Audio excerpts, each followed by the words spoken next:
Find the area of trapezium whose parallel sides are of length 15 cm and 20 cm.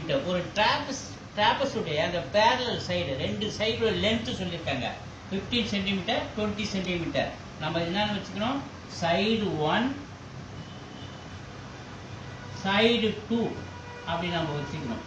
So ஒண்ணுடைய length வந்து 15 cm, இன்னொரு length வந்து ஒரு side 2 உடைய length வந்து 20 cm. அது என்ன கேக்குறாங்க.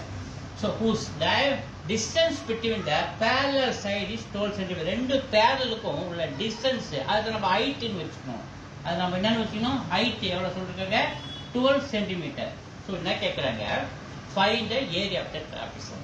Area of the trapezium formula A is equal to half into side 1 plus side 2 into h.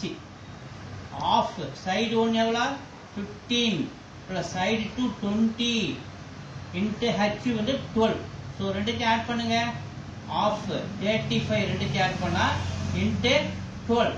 2 table அடிங்க இதை 1/2 கீழே போட்டுக்கணும். நல்லா 2 டேபிள் அடிச்சா 6 times 35 into 6 மல்டிப்ளை பண்ணுங்க 6 30 0 3 6 3 18 ஒரு 3 21 சென்டிமீட்டர் ஸ்கொயர். அதாவது 21 0 அப்ப 210 சென்டிமீட்டர் ஸ்கொயர். 3 க்கு 3 சமம்.